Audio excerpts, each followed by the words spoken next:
This video is sponsored by Beer 52. Beer 52 is the most popular craft beer discovery club with over 150,000 members that get sent a brand new case of beer every single month. Each month's case has a different theme. Past themes have included beer from New Zealand, South Africa, Korea and all over the USA and Europe. As an independent British company, Beer 52 are passionate about the UK craft beer scene, which they continue to support during this difficult period. If dark beer is not your thing, you can simply choose the light option. Your case will also come with the award-winning beer magazine Ferment and a tasty snack. Don't worry though, if you do change your mind, you can pause or cancel your account at any time. Just go to www.beer52.com/blues to get your first case of 8 beers for just £5.95. That's www.beer52.com/blues. Hello there guys, welcome back to Blues Fans TV for another match preview of mine as Chelsea take on Tottenham Hotspur at the Tottenham Stadium in the 4th round of the Carabao Cup tomorrow night on Tuesday night, with the kickoff being at 7:45 PM UK time, and I'm looking forward to it. It's another game, it's another big game, you know, it's coming thick and fast. It really is coming thick and fast now that this season has finally properly gotten underway. It really has. Before getting into anything else though, let me please remind you to subscribe to Blues Fans TV if you haven't already. That would genuinely be massively appreciated. Help us reach 200,000 subscribers at some point. Make sure you drop a like if you do enjoy our content, if you're happy to see another match preview by myself, I guess, and also if you're excited for the game tomorrow. Make sure you drop a like, and of course any thoughts you have, leave them down in the comment section below. A couple of other things that do have to mention to you guys before we get into the rest of the video. If you do want to pre-order Football Manager 21, do so with the link in the description. Get it early, pretty much just for being a Chelsea fan, and get 10% off using the code BluesFansTV. And also, if you want to order the new Chelsea kit, make sure you use the other link in the description below. It helps us out a lot, and it genuinely does give you the best deal possible. That has been enough waffle now. It really has. Like I said already, it's another game. It's another tough game as well. Although it could end up a bit like our League Cup game against Man City during the 15-16 season, when, you know, because they had so many games, they started a team full of kids and we ended up beating them like 5-1 at the bridge or something. You know, when we had our awful season and actually doing well against Man City in that game, we had a pretty good team on the pitch and they played just absolute nobodies, really. I mean, that's a similar situation that it could be tomorrow, because, I mean, Spurs played yesterday against Newcastle. They face us tomorrow and they have a Europa League qualifier game on Thursday, and then, of course, another Prem game on the weekend. And trust me, I hate Tottenham. I really do.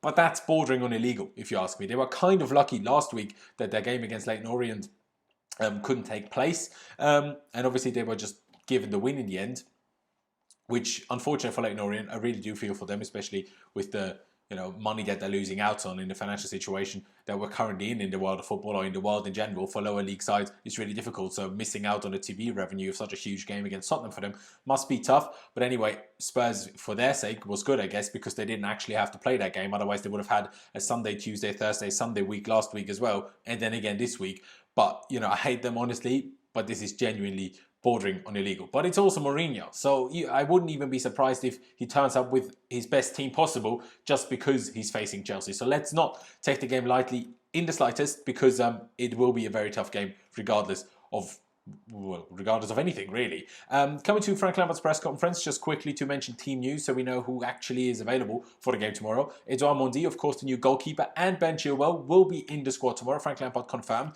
but Christian Pulisic and Hakim Ziyech are, you know, still not ready. They're not far away, but they're still in the recovery stage, and it is still a little bit too early for them. But not a single soul that was, you know, involved in a press conference. No journalist asked about Zuma's absence from the squad on Saturday. So I have no idea what he's injured on. He did train, he was pictured in training, but we don't actually know whether he's injured or not. I mean, Ziyech and Pulisic are in training, but they're not fit to play, so we have no idea about Zuma. But with that actually being the only interesting part of the entire press conference, let's get into the teams I myself would field, as well as my predicted 11, even if that today will be near on impossible to get right, because, you know, who knows what Lampard is going to do? Who knows? But coming to my team on this side of the screen, as usual, of course, for me, Edouard Mendy gets his first start. The new goalkeeper gets his first start. We have to start somewhere, don't we? We have to start somewhere.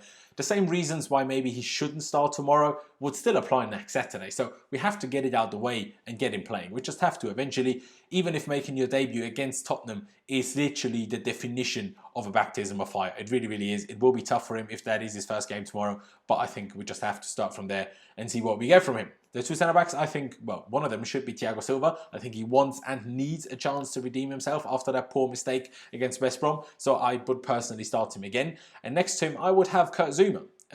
Like I said, he was pictured in training, but we don't know if he's fit, so, you know, if Zouma is fit, it's him next to Thiago Silva in my team, but if he isn't fit, I guess Fikao Tomori. At least Fikao Tomori, you know, unlike Christensen, actually speaks French because he grew up in Canada. So, you know, that would help the whole communication thing, while Christensen, as far as I'm aware, is not able to speak any of the languages that Thiago Silva speaks. So, you know, that is never ideal. Coming to the fullbacks, I think we need to get used to the fact that we need to rotate Azpilicueta and Reece James a lot this season, simply because they both deserve game time. So what I would do is start Azpilicueta at right back and start Ben Chilwell at left back, who, like I said, Frank Lampard said is in the squad, because Chile is probably not quite fit for a full 90 anyway. Then I would just bring on Reece James, or I guess Emerson, but ideally I guess Reece James, on for him, move Azpi over to left back, move Reece James to right back, and then, you know, have still a top class fullback partnership for the last half an hour or so, if Ben Chilwell isn't able to do the full 90. So clearly, as you can see, I'm sticking to a 4 at the back formation, and I'm also sticking to a 4-2-3-1 formation.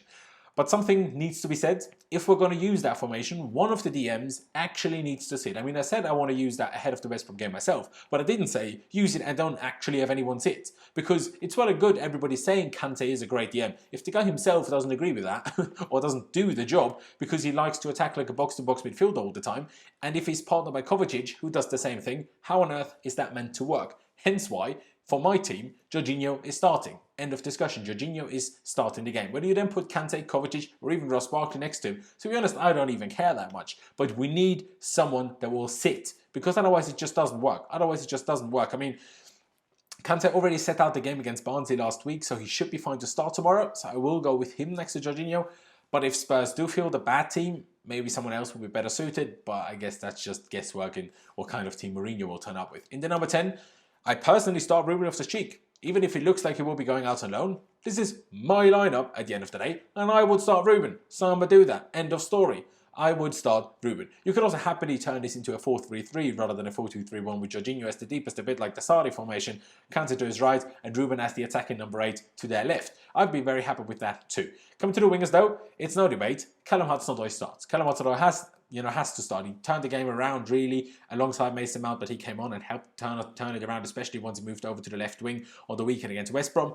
Ideally, of course, he will start on the left, but because then I'd have no idea who'd be on the right wing, because can Pulisic and Ziyech finally get fit, please?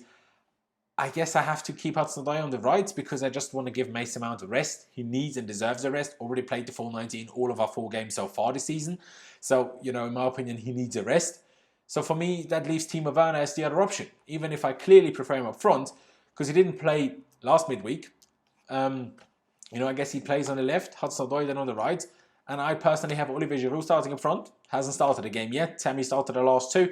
And just because I want to give Mason a rest, I guess it kind of has to be like that. It kind of has to be like that. Barkley arguably actually deserves to start as well, but I just prefer Ruben myself personally. Hence why my team, you know, Ruben starts and I don't want either of them on the wing. So this is what I'm going to go for. Like I said, this side of the screen. And now on this side of the screen, I'm going to try my best to predict Frank Lampard's lineup. Although, like I said already, really, really tough. I mean, when we played Spurs last season, we always went for a 3 at the back formation. Would he do that again?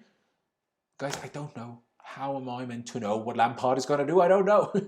As much as I like Frank being able to just adjust his system and tactics to his opponents, we need to start getting used to a system properly first as well at some point. So I really hope he does not go 3-4-3 all of a sudden, because we haven't used that this season. We haven't used that at all, and you know, I just don't want it. I'm not a biggest fan of it in the first place, but you know, just don't. I actually believe Lampard will go for the same back 5, if you will, as myself, with Mendy in goal, Thiago Silva and Kurt Zouma as the 2 centre-backs, or Tomori if Zouma isn't fit, and then Azpilicueta at right back and Ben Chilwell at left back. I also think he's also going to stick to the 4-2-3-1, like myself, but actually stick with Kovacic and N'Golo Kante as the double pivot from the last game. With his thinking being, that actually didn't work that badly if we didn't make 3 ridiculous individual mistakes, and I would kind of get that, but I kind of disagree that it worked all that well. I think our midfield is just too open when we have no player in the double pivot that actually properly sits. But I think that will still be what Frank Lampard will do. Then I will believe Barkley will be in the number 10 role ahead of the double pivot. Mount will probably start on the right wing, Hudson-Odoi on the left wing, and then Timo Werner, I think, for Frank Lampard, will start up front. No Tammy, no Giroud. I think he will go with that. I definitely prefer Timo over Giroud in my team as well, but it has to be done to give Mason Mount a rest, hence why I'm doing it. As for the game itself, I think even more important than my usual movement, quick passing, pressing, at this moment in time, it's even more important to say, don't make stupid mistakes and take your bloody chances, lads. Like, just do it. Just don't make mistakes and do take your chances. Can we just do that, please? Honestly, please. Other than that, the game will really heavily depend on how Spurs approach the game, because regardless on how Spurs really set up, we will probably try to do the same thing. But if they sit deep, we have to just try and break them down. And if they press and try to take the game to us, of course, that will adjust what we have to do. So it's as simple as that. But talking about Spurs, just quickly, like I said already, incredibly tough and tight fixture list for them. Heung-min Son had to come off with a hamstring injury yesterday, so we'll pretty much certainly miss the game against us tomorrow night. Similarly to Gareth Bale, who, surprise, surprise, joined from Real Madrid being injured. He should still be out and will not make his debut tomorrow night. Probably, hopefully. And usually Mourinho does play in a 4-2-3-1. Most of us know that. But like I said, who knows what kind of team he will go with tomorrow. He used 3 at the back against us as well. Never really worked for him, but let's just see what he does. Let's just see what he does. At the end of the day, it's going to be a difficult game. I said that already. It's Chelsea against Tottenham. It's always a difficult game. The fire will be there. The fight will be there. But what matters is that we outfight them and that we outplay them. And like I said, not make dumb mistakes and do take our chances. You know, if those things do happen, if we do those things, well, or in the case of making mistakes, don't do those things, then we'll win. And I think that we will. I think that we will win. Silva won't make a mistake like that again, and Marcos Alonso won't play. So that's already an improvement, meaning my score prediction is going to be a 2-1 win for the Chelsea, 2-0 if Harry Kane does not start. But guys, I'm going to leave it here. I really do appreciate every single one of you that has tuned in. I genuinely do. Like I said in the beginning already, make sure you subscribe to Blues Fans TV if you haven't just yet. And also drop a like on this video if you enjoyed it and if you're excited for the game tomorrow. And of course, leave me your thoughts ahead of the game down in the comments section below. What will be your starting 11? What was your score prediction? Let me know down in the comments, like I said. And just lastly, make sure you subscribe to my channel as well. You know, I will do, after pretty much every day, I will do what we really learned from a certain game and talk about games a bit more in depth. So click the I button up there, or the link is down in the description, and subscribe to my channel. That will genuinely be massively appreciated. But I'm going to leave it there. Thank you guys for watching. Up to Chelsea. And I'll see you when I see you. Today's video was sponsored by Beer52. You can find their link in the description below and head over to www.beer52.com/blues.